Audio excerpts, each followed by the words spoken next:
Good morning, cadets. I am PK Verma. Today we are going to learn the chapter 2 of NCERT of class 7. The name of the chapter is Nutrition in Plants.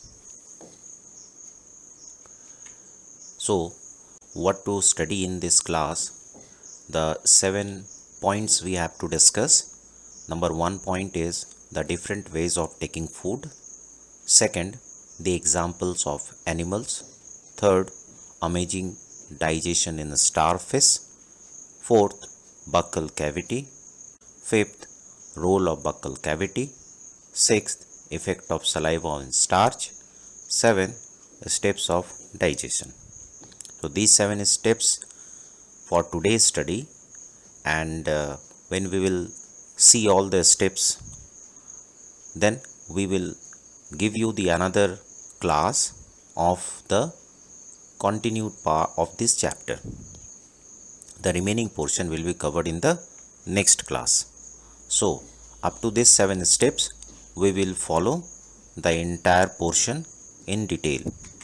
Now see this is the screenshot of your chapter Nutrition in Plants. In this you can see the title is there 2.1, that is different ways of taking food. The different ways of taking food, the author has mentioned the mode of taking food into the body varies in different organisms. Bees and hummingbirds suck the nectar of plants. Infants of human and many other animals feed on mother's milk. Snakes like the python swallow the animals they prey upon.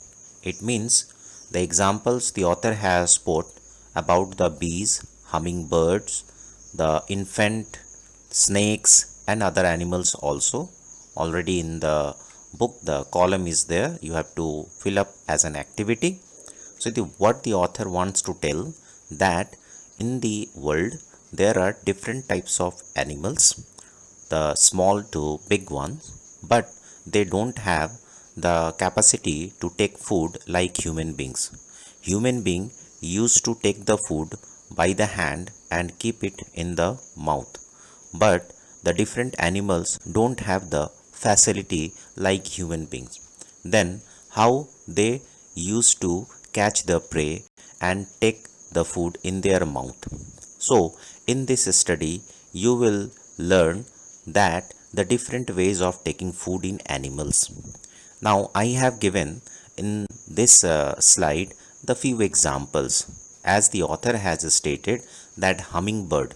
So what is the food they consume? The first question comes in the mind, that hummingbird, whether they eat chapati or pulse. No, it is not the case. Hummingbird just consume the food, that is nectar of the flower.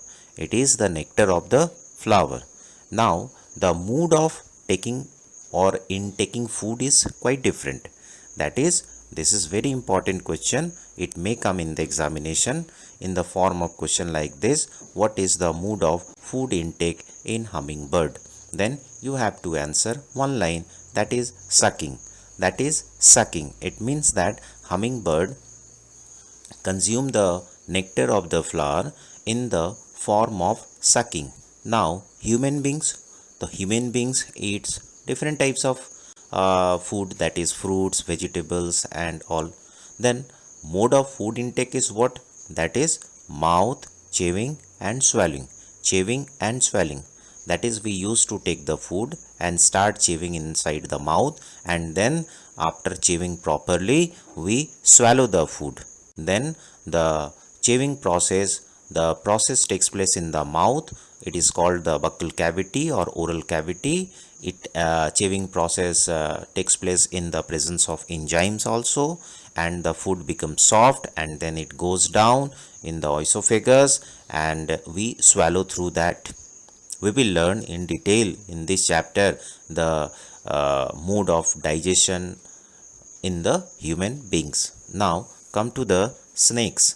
Snakes, that is food they consume, the rats and frogs. These are the food of the snakes. Then how do they intake all these animals?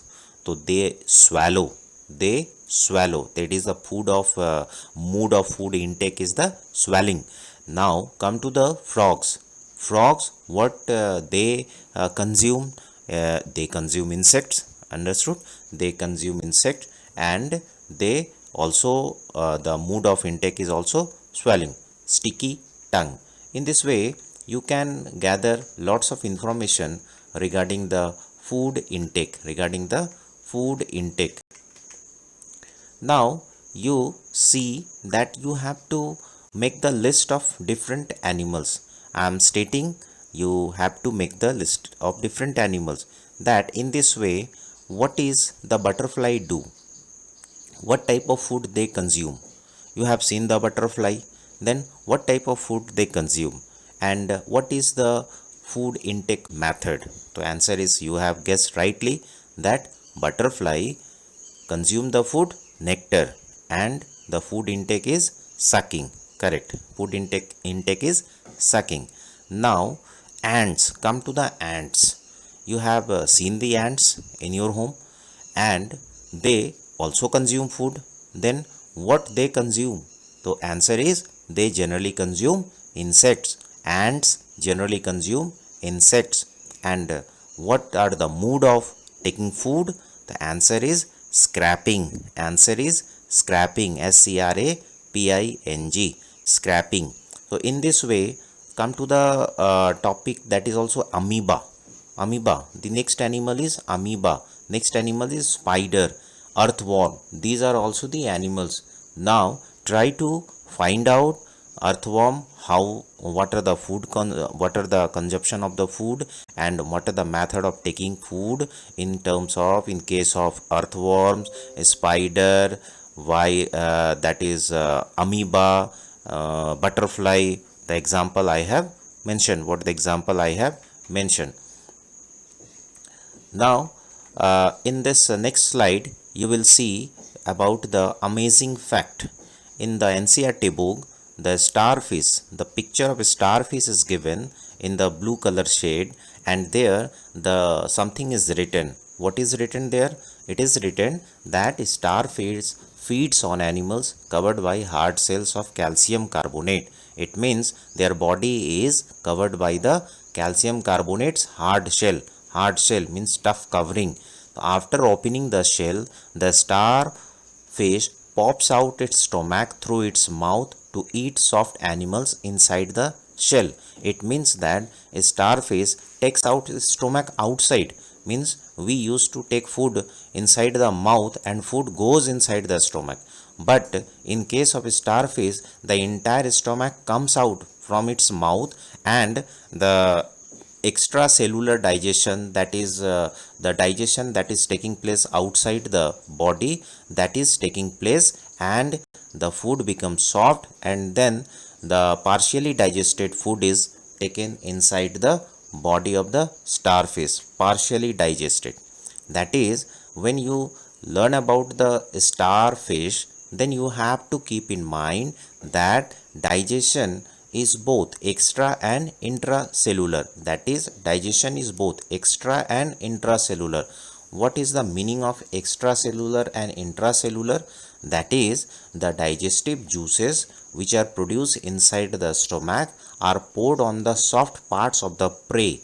Prey means the food consumed, what are the food they have caught, and those food items which is outside their body, they just poured some digestive juices on the prey. The digestion is partly completed outside the body. It means that the digestion which is taking place inside the body, but it is taking place outside the body. So the partly digested material is outside the body, and then what happens? Those partly digested body, the starfish withdraw its stomach. It just take out its stomach back again along with the digested food. It means the digestion, the food which was outside its body, then the stomach comes out, and then the digestive juices are poured over the prey, that is the material that they want to eat, and then it is partially digested, and those partially digested food items just come inside the body, and there the food is completely digested. The food is completely digested. Now see, this you can see in the picture also. You can see in the picture also that I have mentioned in this picture, that is what are the digestion, what are the different types of parts the starfish have, and what are the how many parts from where the starfish shows its digestion. See the picture, this amazing facts on digestion I have mentioned, and there is the starfish, and the starfish digestive system, that there are the 9 parts.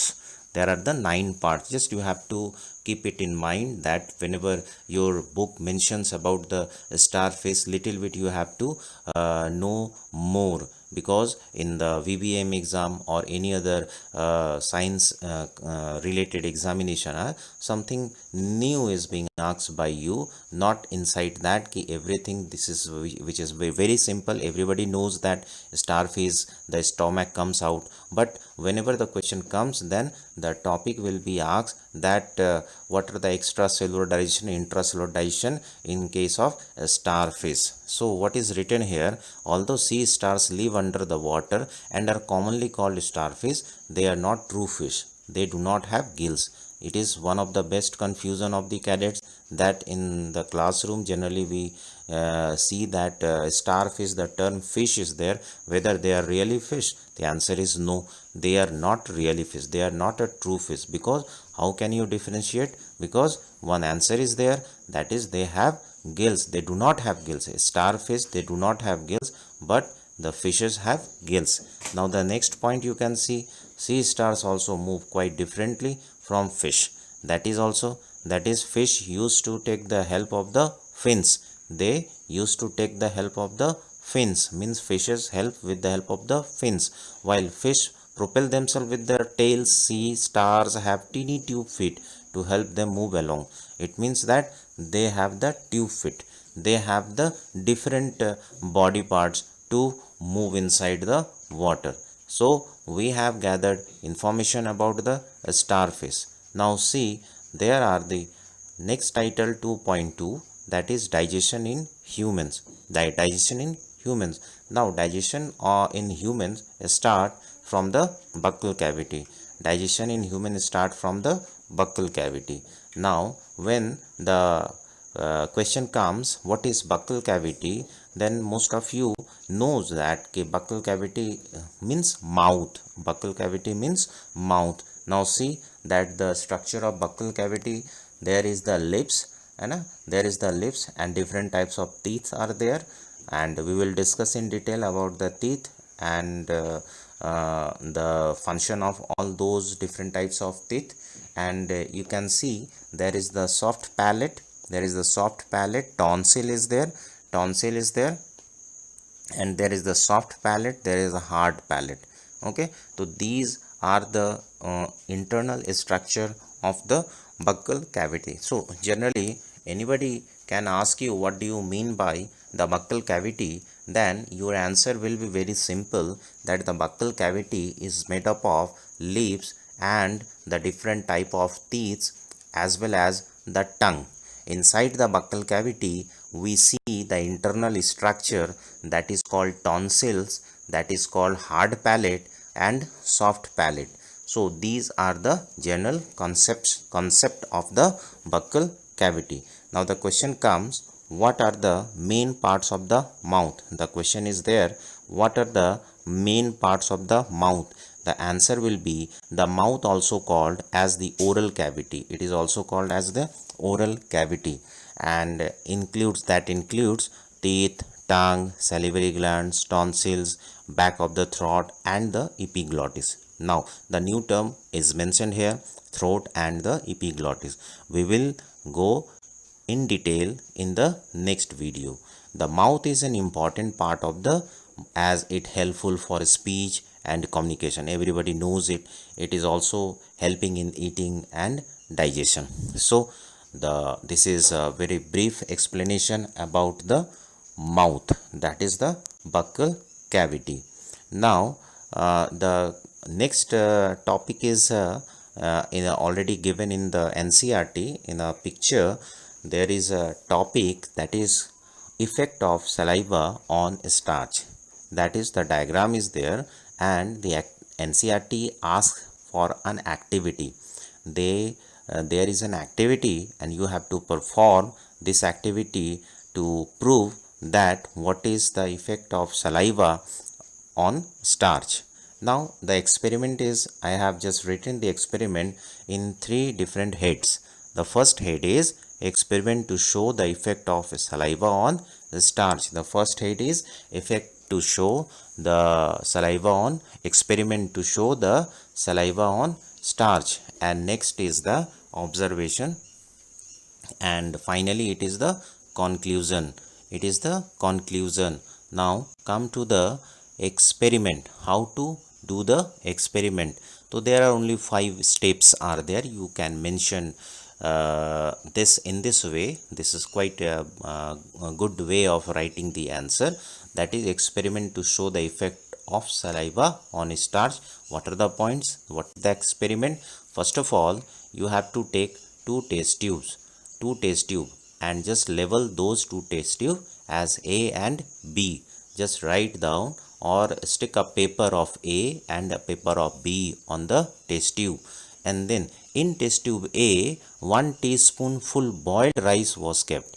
It means you have to take the boiled rice from home and you take few grains of boiled rice inside the test tube, that is mashed boiled rice inside the test tube A only. Okay, boiled rice. And in test tube B, and in test tube B 1 teaspoonful of boiled rice which were chewed for 3 to 5 minutes were kept. It means you have to take the boiled rice and you chew it means you have to chew inside your mouth completely, and then don't engulf. Just you have to take the spoon and just take out all the chewed rice inside the spoon and take it in the another test tube. Now what is the two different test tubes contained?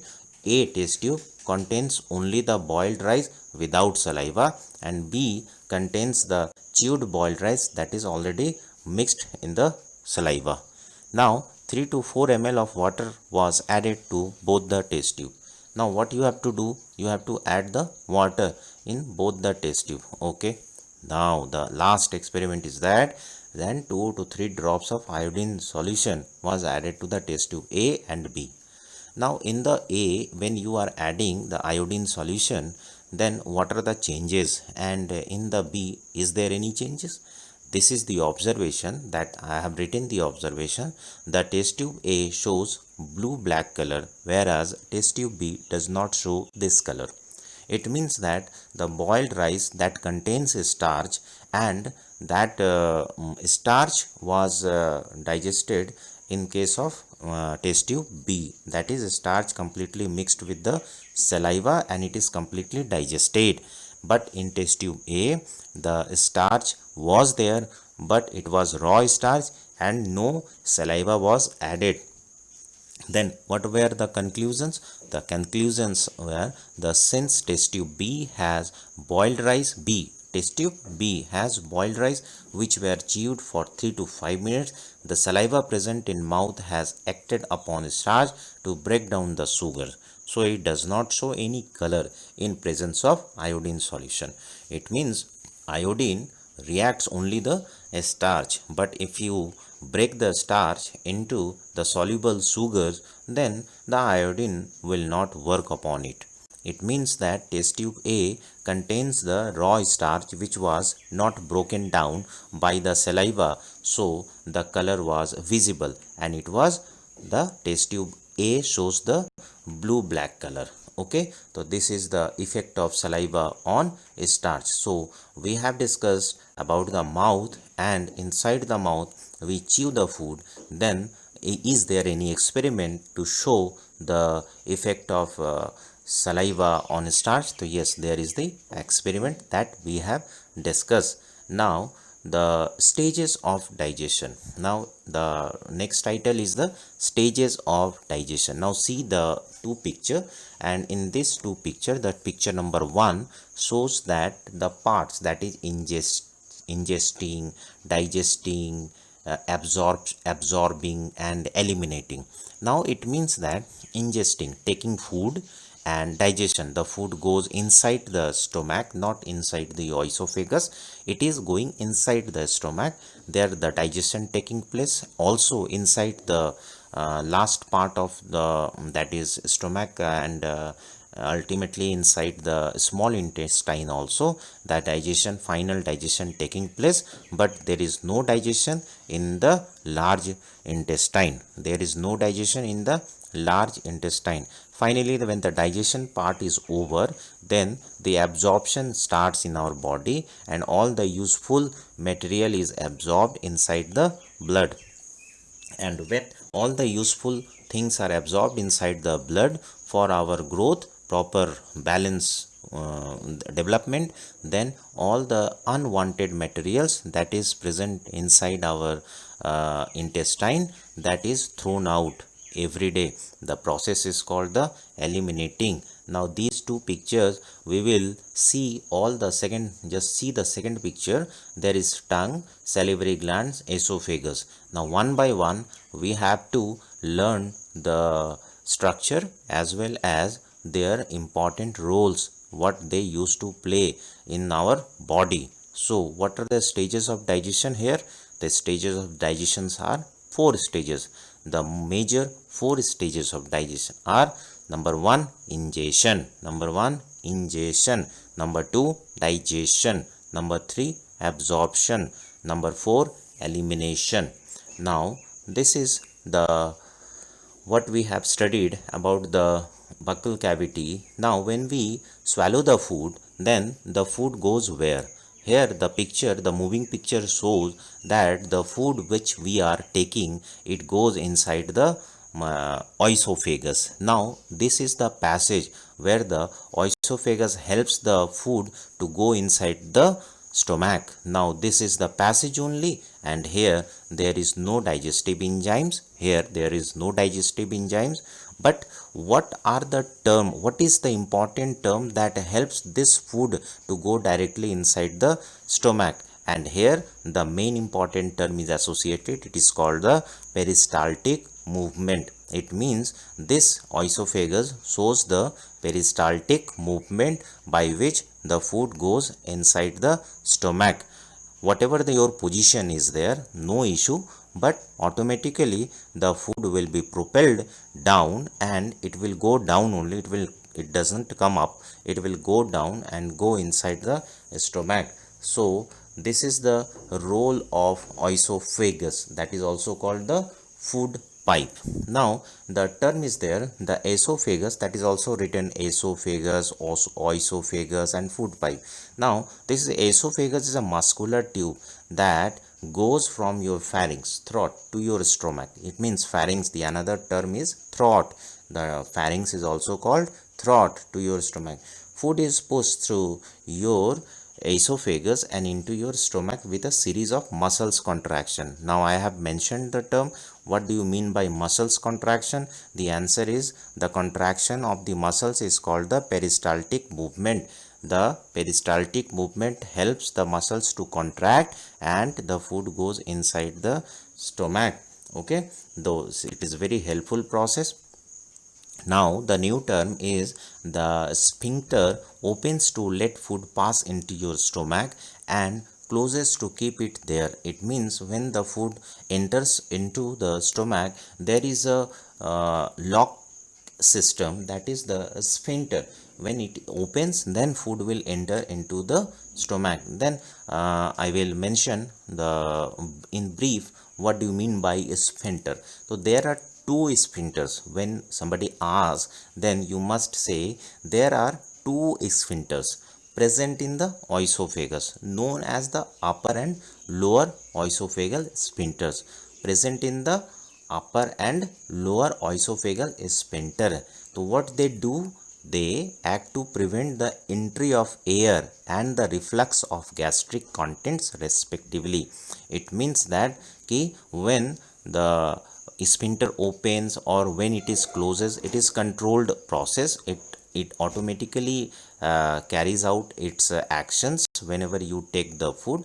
Then if these sphincters will not be there, then the problem will be there that the air entry will be there, reflex of gastric juices will be there. So these should not be during the process of swallowing. When you swallow the food, air should not go inside it and the reflux process should not happen. So these are the guard, they are the guard inside our body where they used to prevent the during the process of swallowing the air intake. Okay, air should not go inside it. So this is all about of today's class. In the next class we will discuss the remaining part of this chapter.